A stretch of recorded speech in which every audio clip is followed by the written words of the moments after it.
mean I'll see it. I'm writing this because the police are done with the apartment and there's nothing left to do but look at what he left behind on his phone. My friend was the kind of guy who recorded everything, memos, notes, little thoughts throughout the day.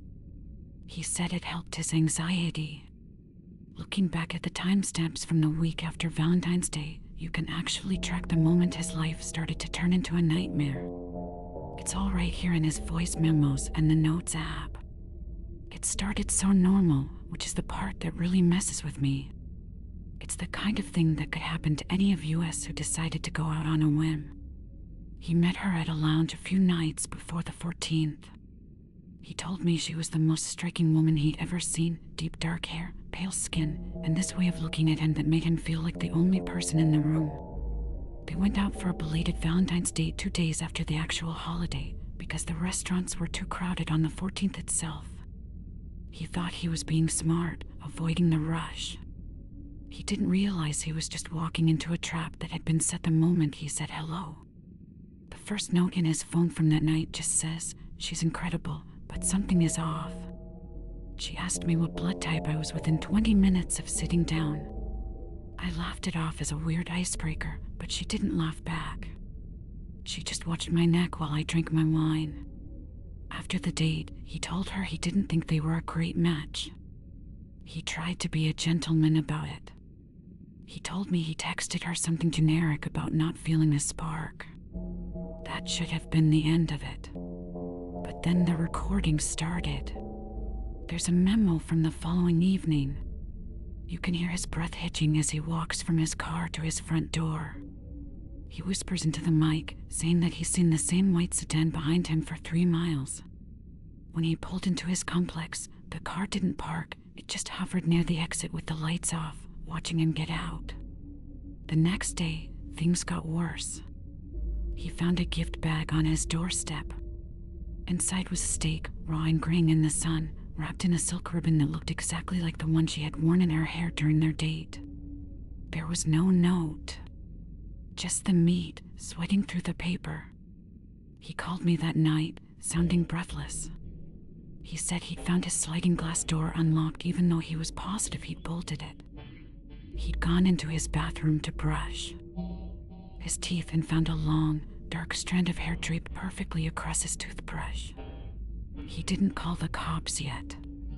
He thought he was being paranoid. We all do that, don't we? We tell ourselves we're imagining things because the alternative is too scary to face. There's a long voice memo from the middle of the night, maybe 3 days after the date.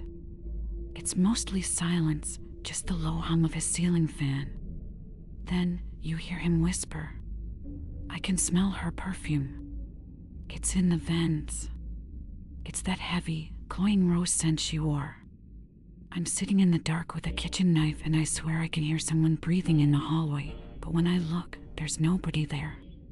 The tension in his voice in those later recordings is gut-wrenching. He sounds like a man who is slowly being buried alive. He stopped going to work. He stayed inside with the lights off. He wrote a note in his phone that just said, "I saw her in the reflection of the TV while it was turned off. She was standing right behind the couch. When I spun around, the balcony door was swinging open, but the living room was empty. She's fast. She's so quiet." The final recording is the one that stays with me. It's 12 minutes long. It starts with the sound of him crying, not a loud sob, but that pathetic, broken whimpering of someone who knows they're trapped. He's hiding in the bedroom closet. You can hear the muffled sound of footsteps on the hardwood floors outside. They aren't hurried. They are slow, deliberate, and rhythmic. It's the sound of someone who is enjoying the hunt. He whispers into the phone, his voice cracking. "She's in the house again. I changed the locks, but she's inside. I don't know how. I can hear her humming that song from the restaurant. She's in the kitchen now. I can hear the drawers opening. She's looking for something." There's a loud thud as the bedroom door is kicked open. My friend gasps, and you can hear him pull further back into the clothes. The footsteps enter the bedroom. The humming gets louder. It's a sweet, melodic tune that sounds horrifying in that context. Then, the footsteps stop right in front of the closet door. "I know you're in there, baby," she says. Her voice is crystal clear on the recording. It's not a monster's voice. It's a beautiful, soft, feminine voice. "You shouldn't have lied to me. You said I was the most beautiful girl you'd ever seen. You don't just throw away something beautiful." The sound of the closet door sliding open is deafening on. The tape. My friend screams, a raw, terrifying sound that cuts off abruptly. There's a wet, heavy thud. Then another. And another. The sound is visceral, like a heavy blade hitting a piece of wet carpet. You can hear his breath turn into a wet, bubbling gurgle. He's trying to speak, trying to beg, but his lungs are filling with fluid. The recording doesn't end there. For the next 5 minutes, you hear the sounds of her working. It's systematic. There's the sound of fabric ripping and the heavy, rhythmic slicing of skin and muscle. She's talking to him the whole time, even though he's clearly gone. She tells him how they're going to be together now, how she's going to make sure he never looks at another girl again. "I'm going to keep the best parts of you," she whispers. The sibilance in her voice, that sharpest sound, is chilling. "I'll keep your heart in a jar by my bed so I can tell its secrets. I'll keep your eyes so you can only ever see me." The most horrifying part of the audio is when she starts to drag him. You can hear the heavy, wet weight of his body being pulled across the floorboards. It sounds like a sack of grain being dragged through a puddle. The recording ends with a click as she finally notices the phone lying on the floor of the closet. The last thing you hear is her soft, amused chuckle before the file cuts to black. When the police found him, he was spread out on his bed. She had been thorough. They said it looked like a surgical procedure gone wrong. She hadn't just killed him, she had disassembled him. The bedroom was painted in deep, dark crimson. It was on the walls, the ceiling, even inside the lampshades. The smell, the detectives said, was something they would never forget, a mix of that heavy rose perfume and the metallic, copper stench of a slaughterhouse. The worst part is that she's still out there. They found her car abandoned 3 states away, but she vanished into the woods. They found photos in the trunk of the car, photos of my friend sleeping, taken from inside his own bedroom weeks before they even had their first date. She hadn't just met him at a lounge. She had been picking him out for a long, long time. I can't stop thinking about that hair on his toothbrush. I can't stop thinking about how many times she must have been standing in the corner of his room while he slept, just watching him breathe, waiting for the right moment to introduce herself. Every time I hear a floorboard creak in my own apartment, or I smell a faint hint of floral perfume in a crowd, my heart stops. Be careful who you talk to. Be careful who you let into your life. Because some people don't want a partner, they want a collection. And once they decide you're part of it, there is no such thing as not a great match. There is only the end.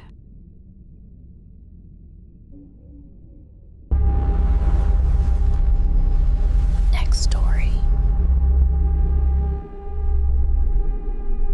I never thought I'd be one of those people posting on here, looking for a way out or maybe just a way to make sense of the rot that's taken over my life. You hear stories about teachers losing their minds or their careers over a student, and you always think you're above it. You think you have this impenetrable moral compass because you've spent 20 years being the guy everyone respects. But looking at my arm right now, at what's left of the skin around my wrist, I realize that respect is just a thin veneer that peels away the second something truly dark decides to take root in you. It started a few days after Valentine's Day.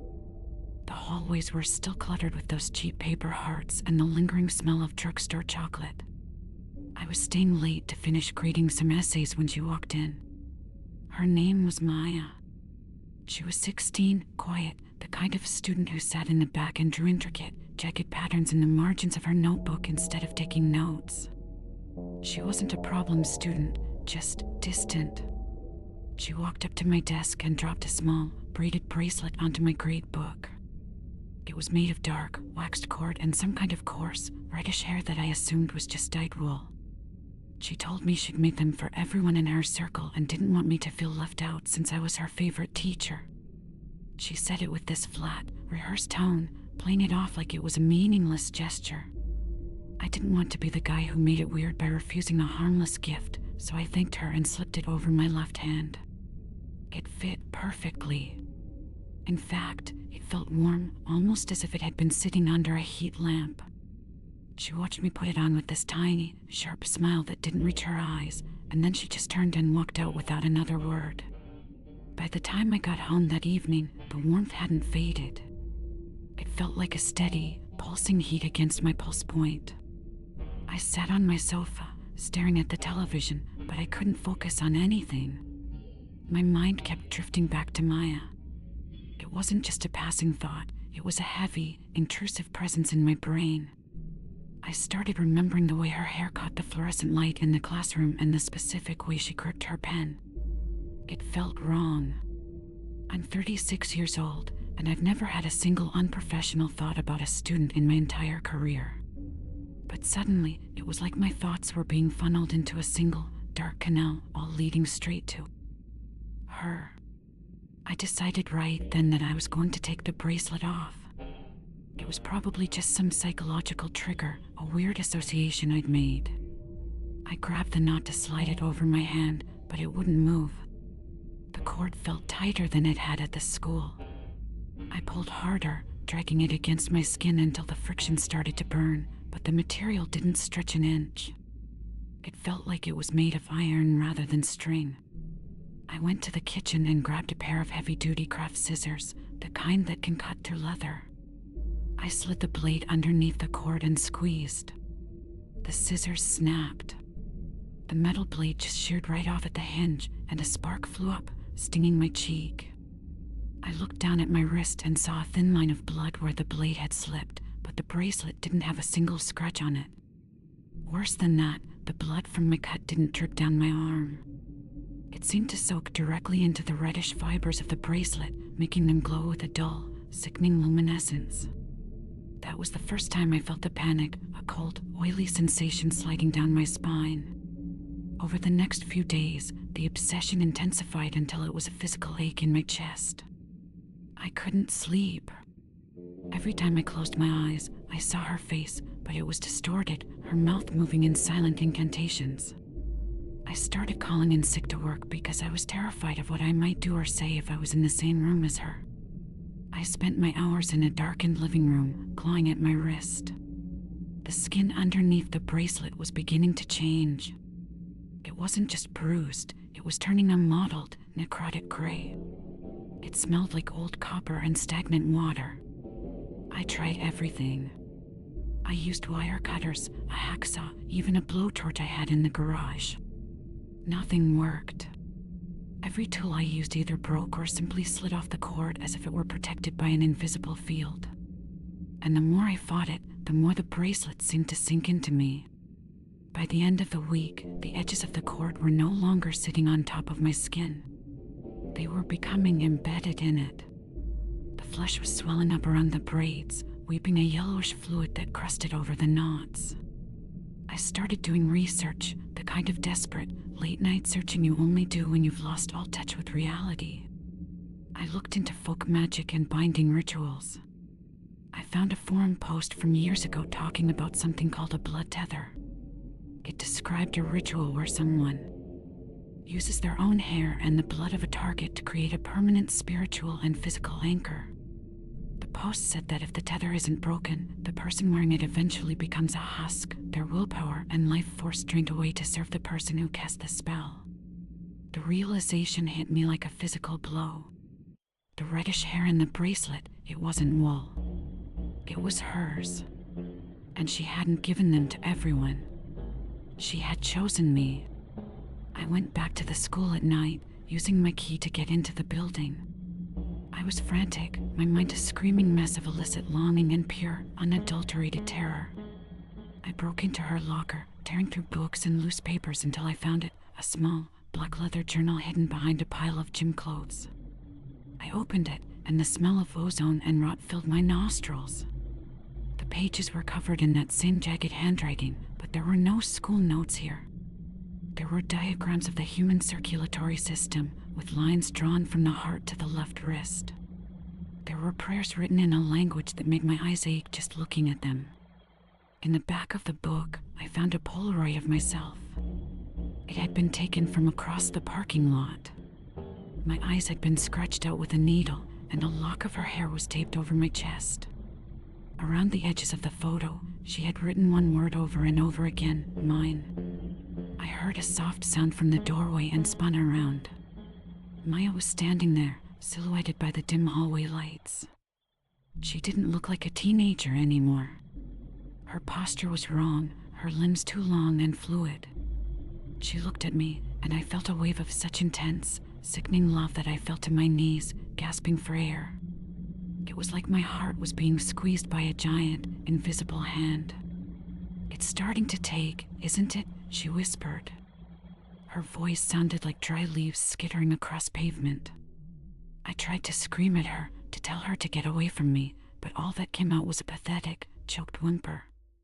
I held up my wrist, showing her the way the skin was fusing with the cord, the way the gray rot was spreading toward my elbow.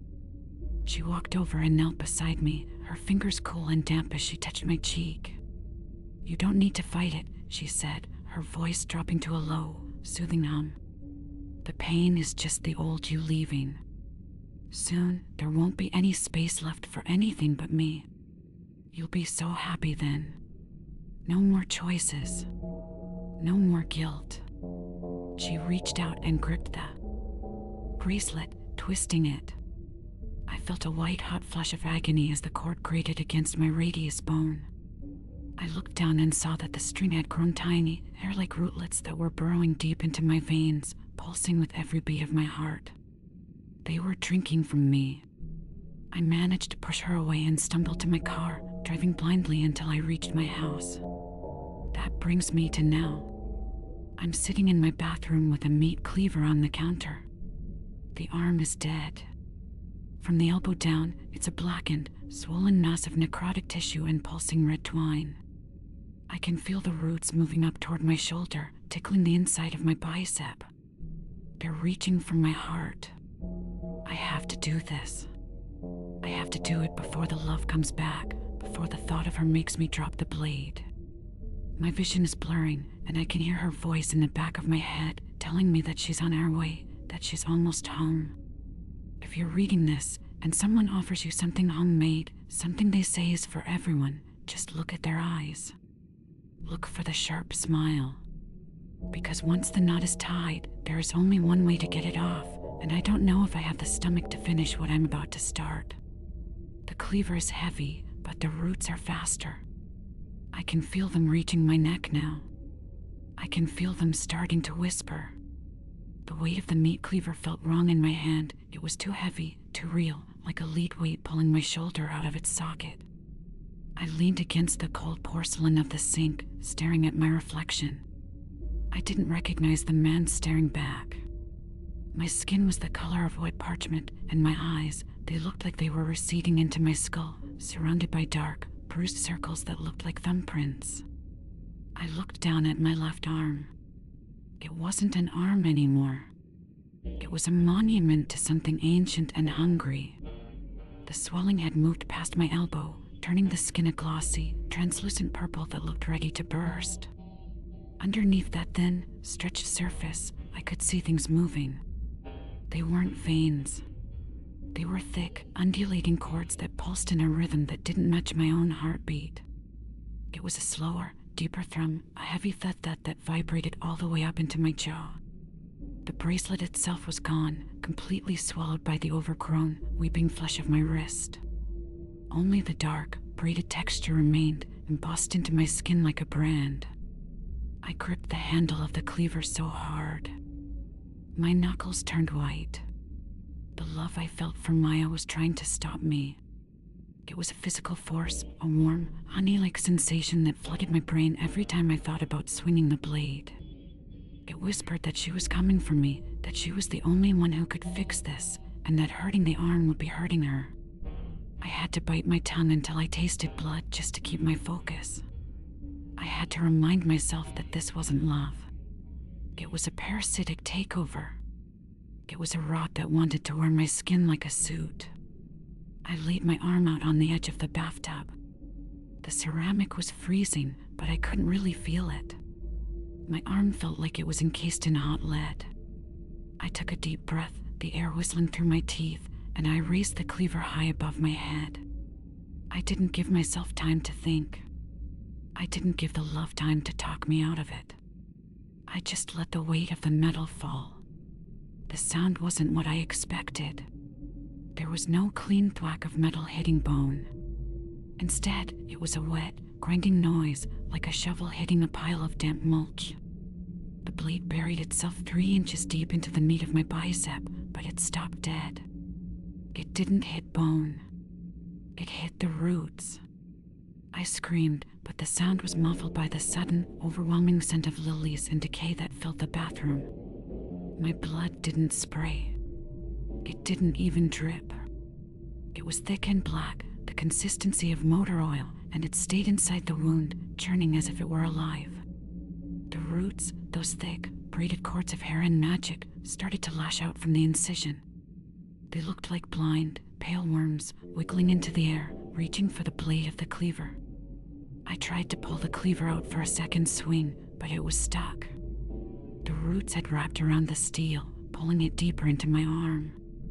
I was playing a tug-of-war with my own limb.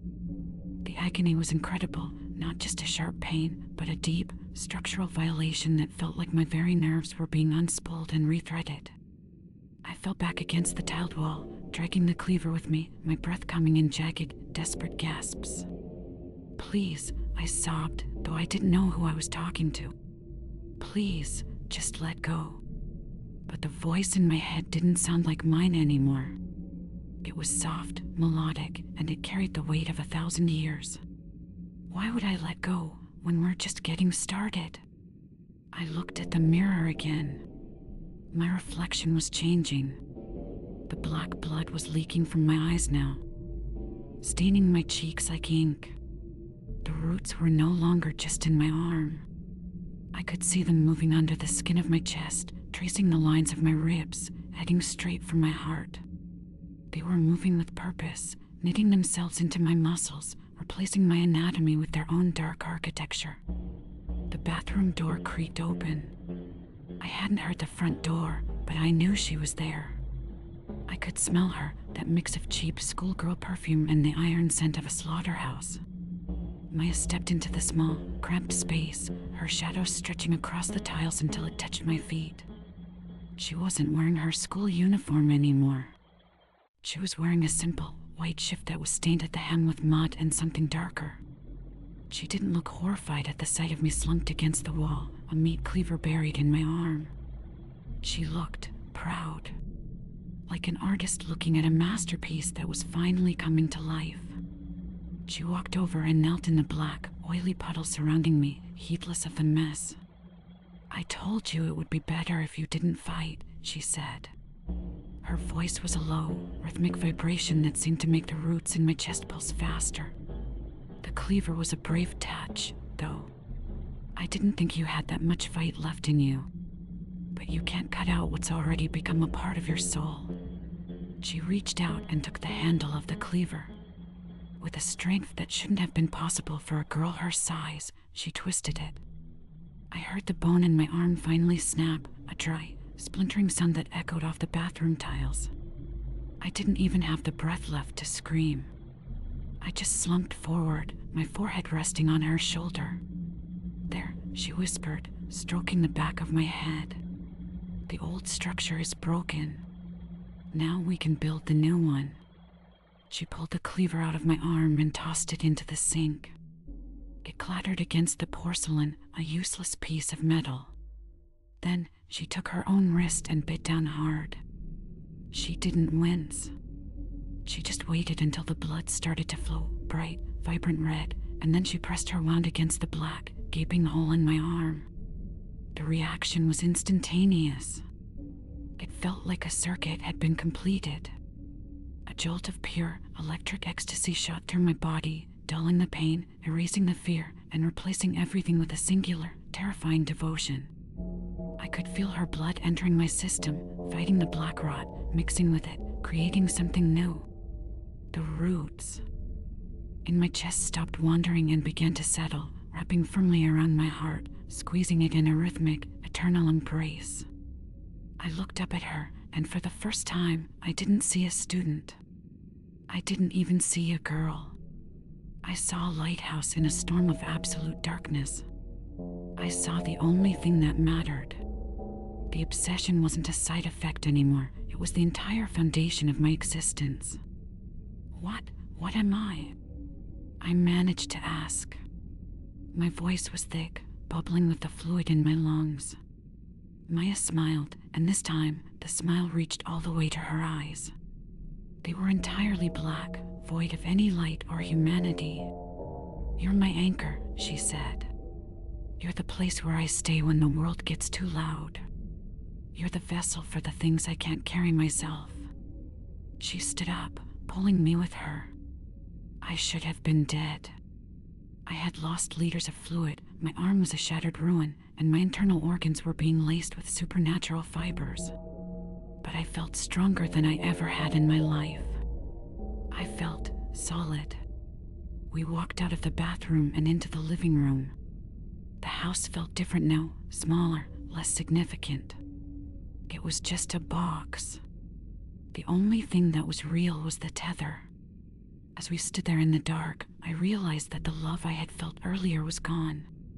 It had been replaced by something much worse, absolute, unthinking obedience.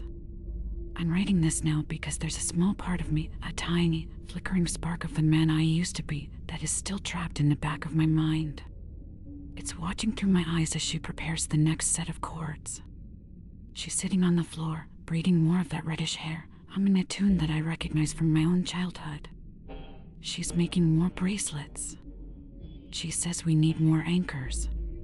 She says the school is full of people who are drifting, people who need to be grounded. And the worst part isn't the rot, or the roots, or the black blood leaking onto the keyboard as I type this.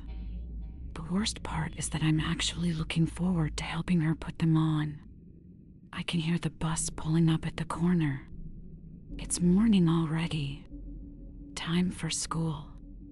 Time to go back to the classroom and look for the ones who sit in the back. The ones who draw jagged patterns in their notebooks. We're going to give them a gift. A little something for Valentine's Day.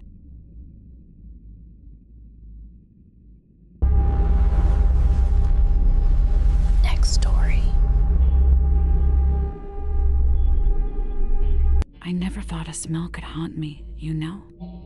People always talk about how certain scents bring back good memories, like their grandmother's kitchen or the forest after it rains. But for me, the smell of roses is the absolute worst thing in the world. It's not just a flower anymore. It's the smell of rotting lungs and skin sliding off bone. I'm telling you this because I need people to understand that the most mundane thing in your house, something sitting right there on your kitchen table, could be the very thing that ends you in the most horrific way possible. It started when that little boutique flower shop opened up on the corner of the main square. It didn't have a flashy sign or anything, just a simple wooden board that said the pedal press. The windows were always fogged up from the humidity inside, and the flowers they displayed were unlike anything I'd ever seen. The roses were the main attraction.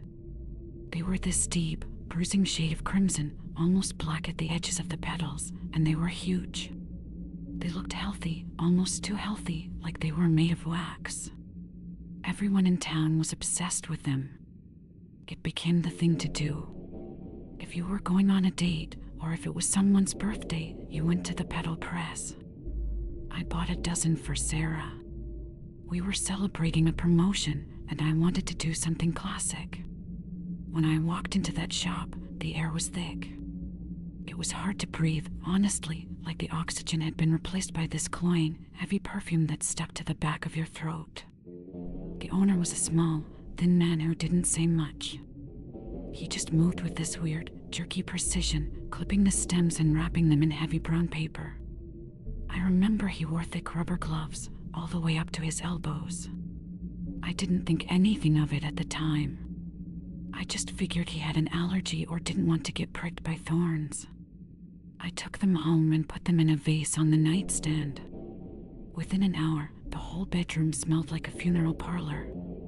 It was overwhelming, but Sarah loved them. She kept leaning in to smell them, brushing the petals against her face. That was the beginning of the end. By the middle of the night, our cat, Jasper, started acting strange.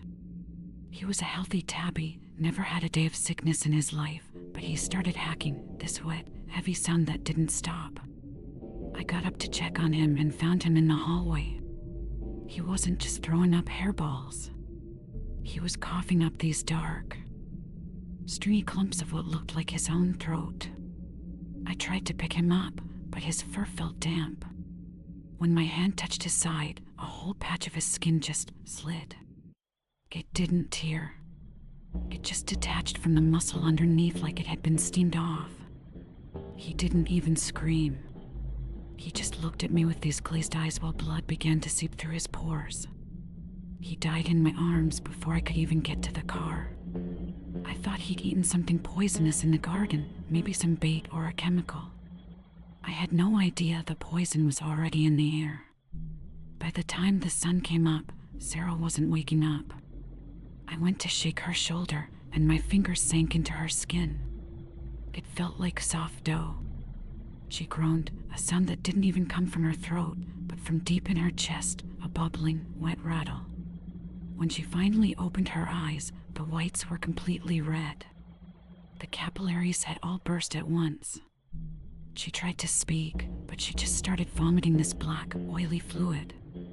It wasn't just bile. It was her internal organs, liquefied and breaking down in real time. I called for help, screaming into the phone, but the operator sounded distracted. She kept coughing. She told me she couldn't get an ambulance to me because half the staff was out sick. It was happening all over town. Every single person who had visited that shop or had been near the flowers was dissolving from the inside out. The police eventually found out what it was, but by then, the body count was in the dozens. It wasn't an accident. It was a pesticide, but not the kind you find at a hardware store. The owner of the petal press was using a concentrated, experimental nerve agent mixed with a biological corrosive. He'd been spraying it directly onto the petals. It was designed to be absorbed through the skin on contact and through the lungs via the scent particles. It was a systematic, slow-motion execution. The visceral part of it, that's what stays with you. I had to watch Sarah's face lose its shape. Within a few hours, the skin on her cheeks had sagged so much that her jaw was visible through the translucent tissue. The doctors at the hospital, the ones who were still standing, wore hazmat suits. They told me that the chemical didn't just kill cells, it broke down the glue that holds human tissue together. It was like her body was turning into a puddle of biological waste. I remember seeing a nurse try to move a man in the next bed, and his arm simply detached at the shoulder. No bone snap, no resistance. Just a wet, tearing sound as the muscle gave way. The local news tried to keep it quiet at first to avoid a panic, but you can't hide a town full of people melting. They found the shop owner in the basement of his store. He hadn't tried to run. He was sitting in a chair, surrounded by thousands of those roses. He had been injecting himself with a neutralized version of the toxin for months, building up a weird, twisted tolerance, but it had still taken its toll. His skin was gray and leathery, stretched tight over his skull. He told the investigators that he just wanted to see something beautiful destroy something ugly. To him, people were the blight, and the flowers were the cure. He had shipped those roses out through delivery services, too. It wasn't just our town. They were finding bodies in apartments 3 cities over. People would receive a secret admirer bouquet and be dead within 12 hours, their lungs turned to mush before they even knew they were sick. The worst part was the pets. Dogs and cats, because of their smaller body mass, reacted almost instantly. The streets were littered with animals that looked like they'd been dipped in acid. I survived because I have a chronic sinus condition. I couldn't smell the flowers as much as Sarah did, and I hadn't touched the petals. But I still got enough of it in my system to cause permanent damage. My skin is constantly peeling, and I have these deep, weeping sores on my legs that never seem to heal. Every time I cough, I taste that metallic, sweet scent. I can still see the way Sarah looked at the end, just a mass of red and white, barely recognizable as the woman I loved. They closed the shop and tore the building down, but you can't tear down the memory. Sometimes I'm walking through a grocery store and I pass the floral department. The second that scent hits me, I lose my mind. I start checking my hands to see if my skin is still attached. I look at the people around me and I wonder if they're starting to liquefy. It's a lingering terror. It's the knowledge that something so fragile and pretty can be a delivery system for the most agonizing death imaginable. Don't buy flowers from places you don't know. Don't trust the smell of something sweet. If you walk into a room and the roses smell too good, if they look too perfect, just turn around and run. Because by the time you realize your skin is feeling a little soft, it's already too late. You're already gone. You're just waiting for your body to realize it's time to fall apart.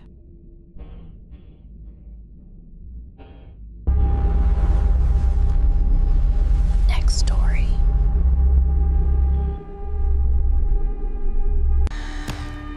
Next story is yours.